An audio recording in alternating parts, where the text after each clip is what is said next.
Ouça agora uma palavra de fé e ousadia para o seu coração, com o reverendo Roberto Barnabé.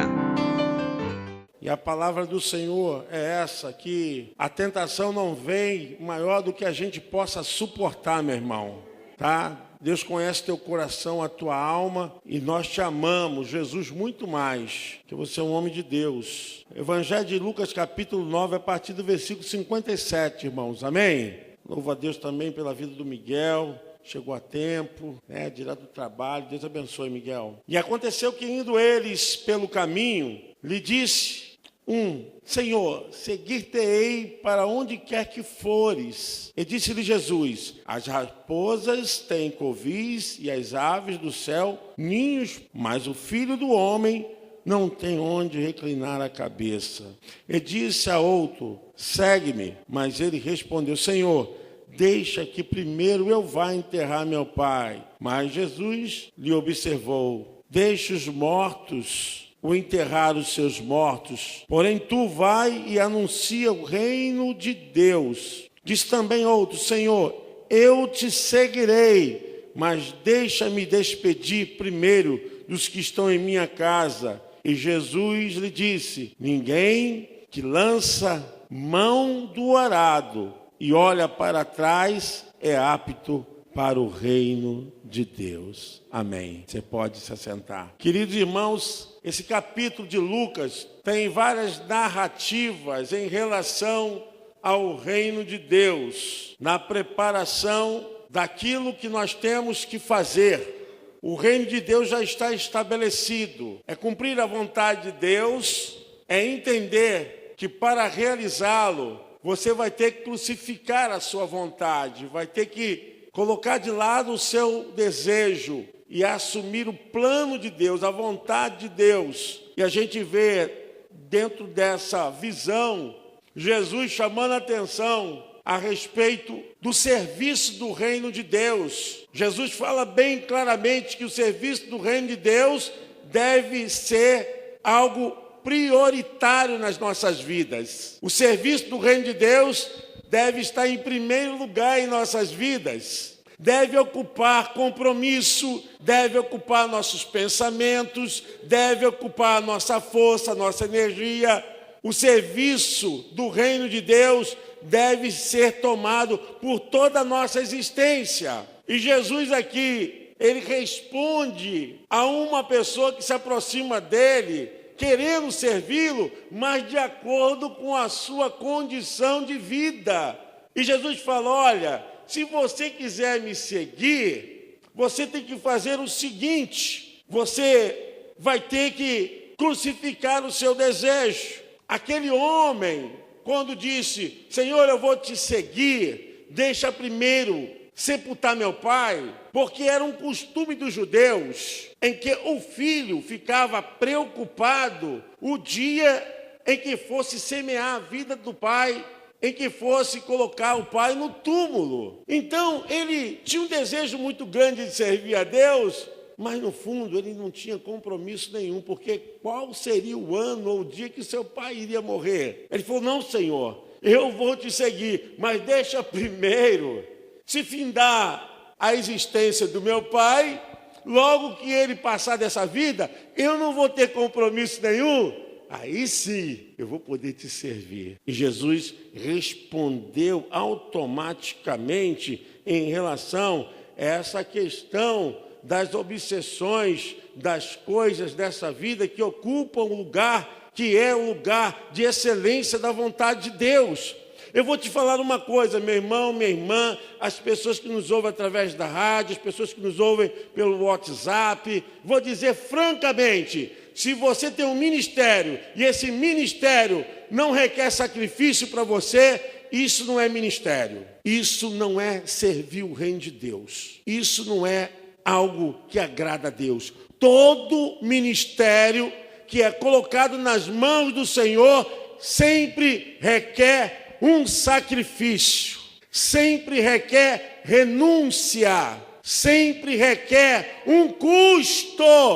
Em nenhum momento Jesus chamou os seus discípulos em que eles não pudessem abandonar alguma coisa para cumprir a vontade do reino dos céus. Nós entendemos muito bem que o ministério, ele deve ocupar a existência do ser humano como se transformar na sua própria vida. O ministério não é algo à parte da nossa vida. O ministério não é um chamado que eu posso fazer, que eu posso colocar um pouquinho de lado. Olha, vou deixar você aqui guardadinho, trancadinho, depois eu venho aqui, deixa eu resolver. Não, agora eu vou lá pegar a chave, vou tirar. Não existe isso. O ministério à parte da vida. Quando você está ministeriando para Deus, o ministério é a sua própria vida, a sua vida é o próprio ministério. Se fundem. E não há como distingui-lo um do outro, amém? Você pode aplaudir o Senhor? Não tem como distingui-lo. Às vezes, quando eu saio para algum lugar distante, eu penso comigo, eu vou aproveitar para descansar. Aí alguém chama assim, pastor, e eu penso comigo, já me encontraram. Sim, não, eu gostaria de falar com o senhor, porque ministério é você ser servo. A palavra ministério é servir.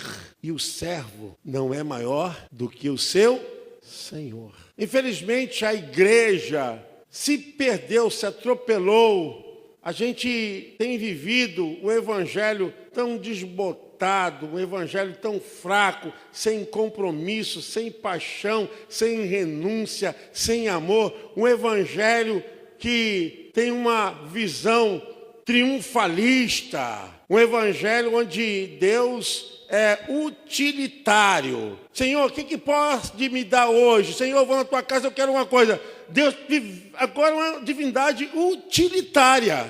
Deus é o Senhor de toda a terra. Ele nos chamou para essa obra, mas essa obra deve ter a nossa participação, não por uma condição que a gente tenha que fazer isso reclamando, mas condição de quem é salvo. O fruto da salvação é a própria salvação. Amém, irmãos? Eu louvo a Deus, porque quando Jesus chamou os seus discípulos, e ele o fez, e formou os seus discípulos com capacidade de suportarem as agruras, dificuldades, as lutas, as aflições dessa vida, porque resistem.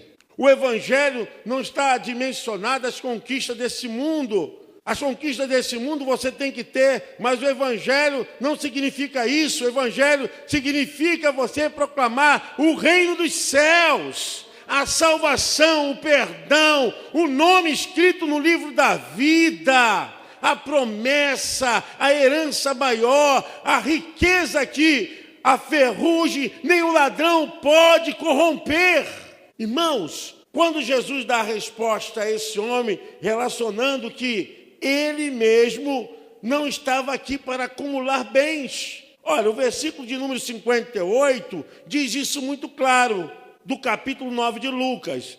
E disse-lhe Jesus, as raposas têm covis, têm suas tocas, têm suas casas. E as aves dos céus têm ninho, têm aonde repousarem, se abrigarem. O texto diz, mas o Filho do Homem não tem aonde reclinar a cabeça. Irmão, Jesus está falando, eu não tenho casa para descansar. A minha casa é o mundo em que eu estou buscando para salvar. Jesus estava falando que não tinha tempo para acumular as coisas, esses bens materiais, para viver uma vida modesta em relação a uma satisfação aos bens físicos. Ao contrário disso, ele coloca o evangelho acima de todas essas preocupações que ocupam agora os púlpitos e as mensagens triunfalistas. Se o camarada não conseguir isso, porque ele está em pecado, porque ele tem problema,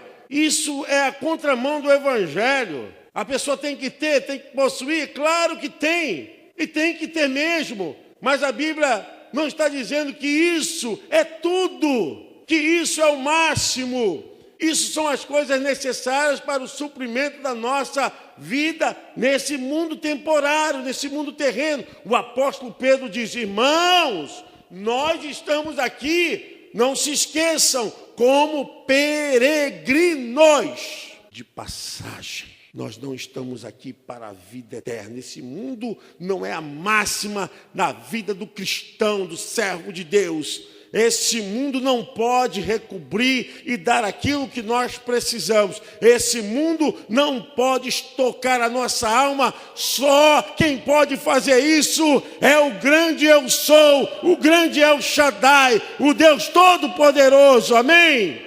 Você pode aplaudir ao Senhor? Glória a Deus. Jesus estava falando, olha, o Filho do Homem não tem aonde reclinar, nem um travesseiro macio nem duro para reclinar a cabeça. E o versículo de número 59 diz o seguinte: e disse outro, a questão em relação ao chamado, segue-me. Jesus disse ao outro, segue-me. Mas ele respondeu, Senhor, deixa que primeiro vai enterrar meu pai. Mas Jesus lhe observou e falou, deixa os mortos o enterrar os seus mortos. Porém, tu vai e faz o quê? E anuncia o reino de Deus. É impressionante como as pessoas perdem tempo com quem não quer compromisso com Deus. E é uma grande verdade que após a morte nada mais pode se fazer. Se tiver de fazer, tem que ser feito ainda na existência humana, ainda quando a existência humana tem vida. A nossa preocupação não deve ser após a morte em relação, enquanto a decisão tem que ser em vida. Se tiver de tomar uma decisão, ela tem que ser em vida para garantir o futuro, um futuro certo. Às vezes as pessoas perdem tanto tempo em resolver problemas que estão relacionados à vida, problemas relacionados ao dia a dia. E perdem muito tempo, mas não perdem tempo em parar que elas têm uma vida eterna. E o problema da vida eterna? Não existe, irmão, um lugar onde vai haver uma forma de mudança em relação à alma ser completamente salva, né?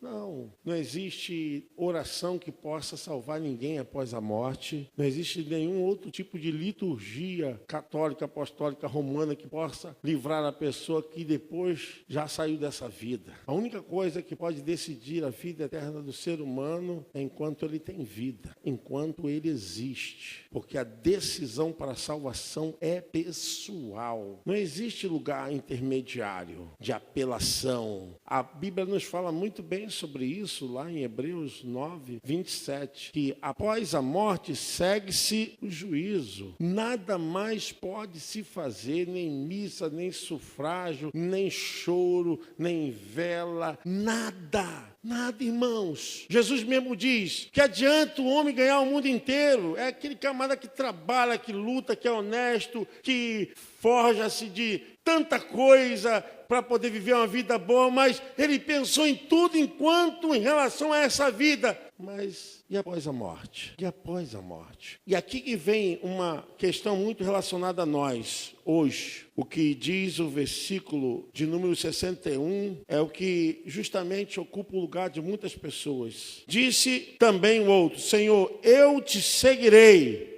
mas deixa-me despedir primeiro dos que estão em minha casa. E essa questão toda da visão em que uma pessoa, quando estava para tomar uma atitude de mudança, de sair da sua própria casa, ele precisava conquistar muitas coisas e deixar sua família bem para depois seguir um novo ritmo de vida. Então, ele falou assim, Senhor, deixa eu me despedir daqueles que estão em minha casa, como que estivesse dizendo o seguinte, deixa primeiro eu ajeitar a casa, eu construir isso, eu fazer aquilo, preparar tudinho, Senhor. Quando eu deixar tudo forradinho, arrumadinho, olha, quando não faltar nada na casa dos meus pais, dos meus parentes, Senhor, eu vou te seguir.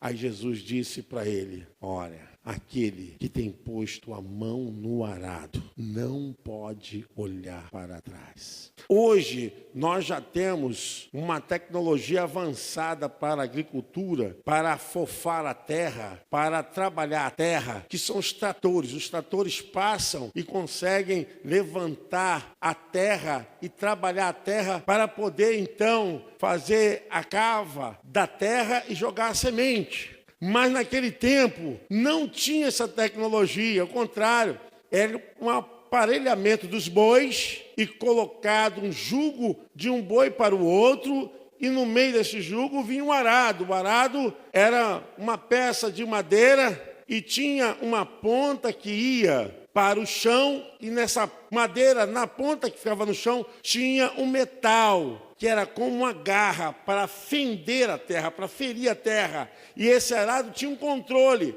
Aquele que colocava a mão no arado, ele tinha que seguir um alvo, porque a cava da terra tinha que seguir uma linha. Então, ele olhava para um alvo, mas ele estava olhando para o alvo, segurando um arado numa mão, e na outra ele controlava as juntas de boi.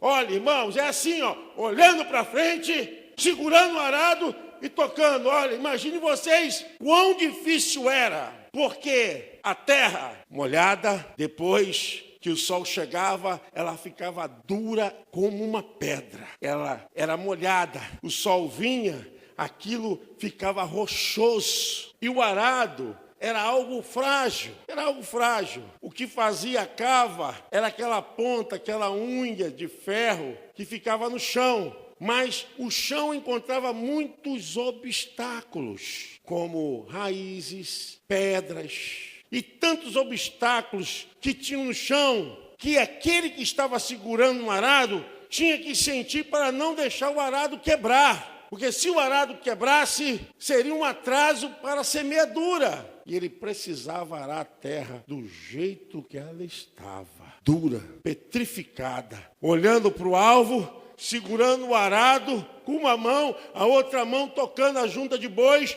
para não fazer com que aquela cava tivesse vários zigue-zagues, tinha que pegar uma linha. E essa visão que Jesus passou para os seus seguidores: olha, se vocês querem realmente fazer a vontade de Deus, se vocês querem realmente dizer que são meus seguidores, como é que você vai pegar a mão no arado e olhar para trás? Isso vai ficar cheio de saliência.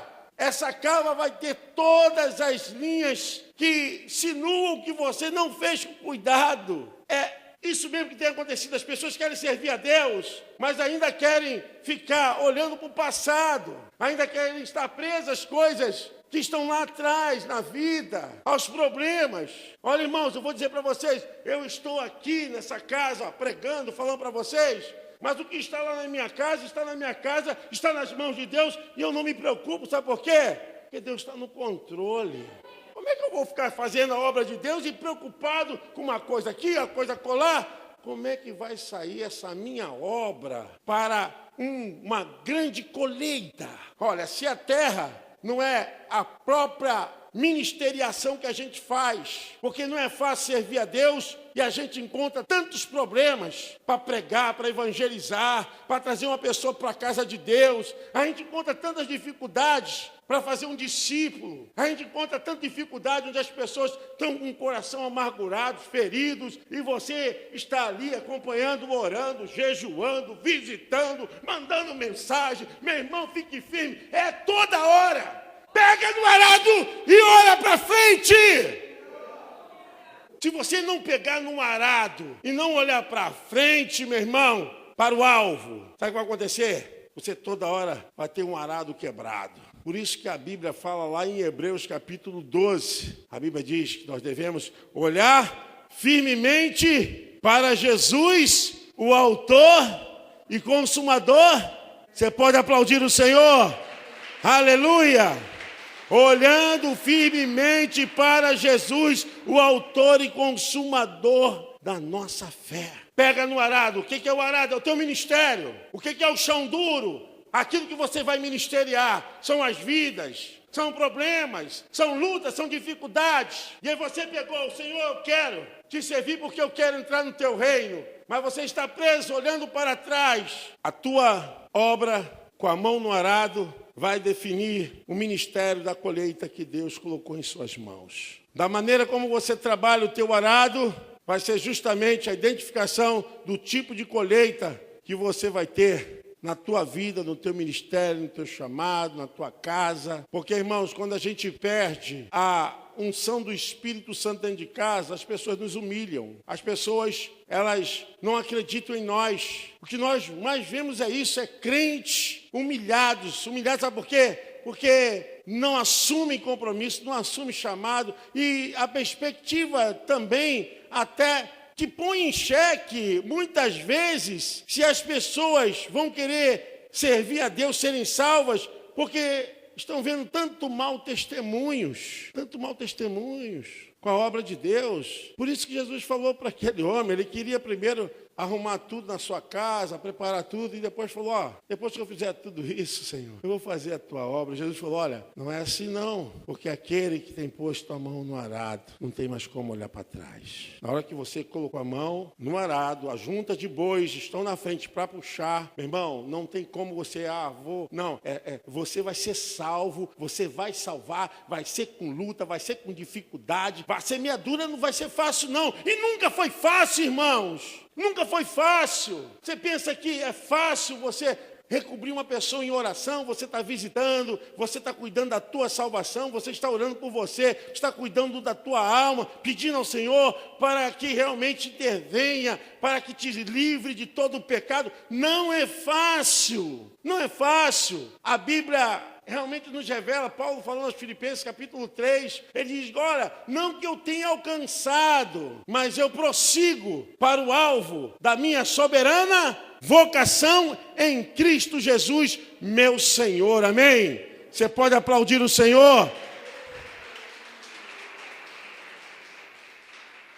Paulo estava dizendo, não que eu tenha alcançado ainda aquilo que era prometido, mas eu estou olhando para o alvo da soberana vocação. Soberana vocação é a salvação. Às vezes, a gente acha que a aprovação de Deus para a obra que Ele tem nas nossas vidas, do chamado à salvação, é porque tudo está dando certo. Não é isso. A aprovação de Deus, que a nossa obra está dando tudo certo, é porque você permanece na salvação, porque você permanece no Espírito Santo, você permanece pregando, permanece orando, permanece em santidade. Meu irmão, a obra que você faz, ainda que seus olhos não vejam, ela está sendo aprovada por Deus.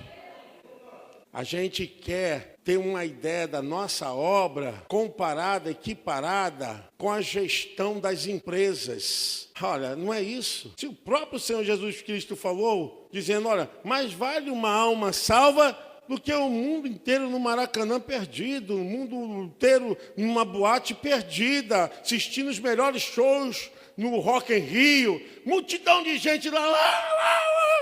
Mas vale uma irmãzinha que vem aqui no altar, quebradinha, pedindo, Senhor, me salve, um irmãozinho chegando aqui, Senhor, tem misericórdia. Daqui aquela festa com milhões de reais, tanto empreendimento, mas vale uma alma salva no culto do que aquela festa. Amém? Meu irmão, você colocou a mão no arado, você pode dizer amém? Não olhe mais para trás.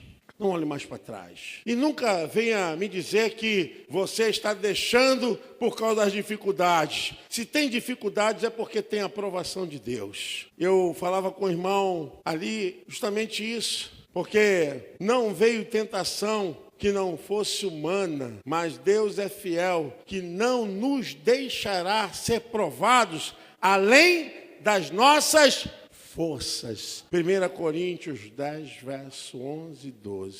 Então, fique firme. Olha, o teu maior empreendimento é a tua salvação. A tua maior mensagem é a mensagem da salvação. O que você tem que apresentar às pessoas de maior riqueza que você tem, não é a construção da tua casa, não é o teu carro novo, não é o quanto você ganhou, o quanto você possui, o que você granjeou. O que maior você tem de bens para anunciar e falar para as pessoas é que Jesus Cristo salva, cura, liberta e batiza com o Espírito Santo. Aleluia!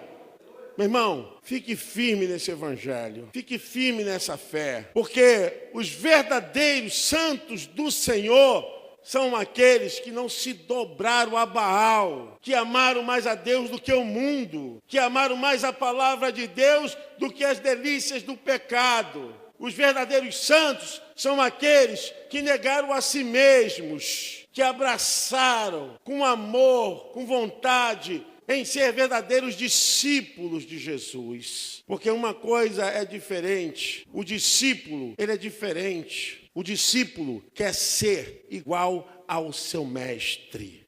Se você é um discípulo de Jesus, seja como ele é, como ele deixou nas narrativas dos evangelhos. Siga os passos de Jesus, as marcas que ele deixou aqui. Pise nessas marcas de amor, nessas marcas de renúncia, nessas marcas que traz provisão para a vida eterna. Eu penso, queridos irmãos, que todos nós temos dificuldades, porque a dificuldade faz parte da construção, da superação através do Espírito Santo. Porque se você não tiver dificuldade, você vai dizer, eu estou resolvendo, eu que estou fazendo. Quando você tem dificuldade, você se humilha, se coloca e diz, Espírito Santo, faz essa obra. Porque as pessoas vão dizer assim, pastora Silvia, pare, pastora. A senhora chega cansada do trabalho, veja como é que a senhora está com soninho, como a senhora está cansada, como a senhora está assim, está assada. Vão dizer isso para você também, Léo. Para quê, Léo? Para que isso? Você não precisa disso. Porque as pessoas julgam que o ministério aprovado é aquele que não tem dificuldade. Quando não tem dificuldades, você não precisa do Espírito Santo. Para que o Espírito Santo? Para que fé? Eu não preciso nem ter fé. Se eu resolvo as coisas, para que ter fé? Mas quando eu me submeto a esse ministério, a esse chamado da salvação, eu começo a entender que eu dependo do Espírito Santo. Porque, irmãos, se a obra que nós fazemos no reino dos céus for obra da carne, da força humana, não vai à frente, não vai dar resultados, não vai produzir nada. O arado vai virar uma cangalha, vai quebrar, não vai ferir a terra, não vai chegar no coração de ninguém, não vai tirar as amarras das raízes que estão nas almas, não vai. Mas quando o arado está na mão, o Espírito Santo está na mão, e você bota o arado na terra e vai rasgando, se tem pedra muito grande no caminho, você sai fora dela, mas continua. Porque é muito fácil as pessoas desistirem, é muito fácil as pessoas olharem para trás. É muito mais fácil você desistir do que você continuar. Mas o Evangelho é na contramão dessa lógica humana. O Evangelho diz, olha, é justamente nas lutas, nas tribulações, que você vai vencer. Você pode aplaudir o Senhor, que você vai vencer. Glória a Deus. Às vezes eu peço ao Senhor, Senhor, a minha mente tem que estar protegida, meu corpo tem que estar protegido. Eu peço a Deus, eu oro, Senhor, eu não posso ter um machucado. Irmãos, eu não tenho um machucado há muitos anos. Eu não posso ficar doente. Eu falo com Deus mesmo, que eu não posso parar, Senhor. Eu não posso parar. Esses dias eu fui de madrugada com o irmão Vitor, lá em Araruama, levar os jovens para o retiro espiritual. E chegamos lá, o seu Carlos, o dono da pousada. E aí, pastor, coisa e tal, e aí, vai aproveitar aqui? Eu falei, meu irmão, eu estou voltando agora. Ele, o quê? Não foi, irmão Vitor? O quê? Que isso, pastor? Não vai nem descansar? Irmão, eu estou forte, a beça aqui, descansar. Estou forte. E não tem arrebite, não. Estou forte mesmo. Não tem. Estou ligado no Espírito Santo, né, irmão Vitor? Nós fomos ao banheiro, entramos no carro e deixamos os garotos lá. Deus abençoe vocês. Pedi o moço lá, dá um café para eles aí. Vimos embora. Cheguei aqui, ainda fui fazer gabinete. Saí daqui da igreja, 5 horas da tarde. Irmão, se não tiver sacrifício, a gente vai declarar, sabe o quê? Foi a nossa força que fez, foi o nosso braço que fez, foi a nossa força. Mas é o Senhor que nos reveste. O poder de Deus, a sabedoria de Deus. Claro que a gente tem que tomar algumas precauções, a gente tem que ser também esperto. Jesus falou, olha, vocês devem ser manso como a pomba, mas prudentes como uma serpente. Então, tem coisa que a gente tem que saber. Olha, isso aqui me faz mal, eu não posso fazer, não posso usar, não posso. Faz mal, meu irmão, sai fora. Você tem que se cuidar. Mas a gente não pode parar essa obra, porque Deus não chamou fracos. Deus não chamou tímidos. Jesus chamou a atenção dos discípulos. Por que sois tão tímidos? Porque na hora eles ficaram com medo e não exerceram a fé. Jesus não estava dizendo que eles não poderiam vencer, porque eles eram, mas eles deveriam ter pelo menos exercido mais autoridade de fé, porque vai ter momento na vida dos crentes, do cristão, que ele vai ter que exercer mais autoridade. Ele vai dizer assim: da onde saiu essas palavras, da onde saiu essa oração? Ele sabe que foi o Espírito Santo que estava com ele. Naquele momento de crise, você levanta: Senhor, ninguém entende nada, mas você no fundo sabe, o Espírito Santo me usou. Amém, irmãos? Então, a maior vitória que o crente pode realmente ter é se manter firme na salvação. Porque o chamado aqui, irmãos, quando fala a respeito de colocar a mão no arado, não é nem diretamente ao ministério, é diretamente à salvação. Porque o arado tinha um alvo, a salvação chegou a nós, nós temos um alvo. E esse alvo é entrarmos nos céus. O diabo vai colocar um montão de coisa para a gente se envolver. Mas olha, quem tem posto a mão no arado não pode olhar para trás. Amém? Você pode aplaudir o Senhor? Glória a Deus. Aleluia.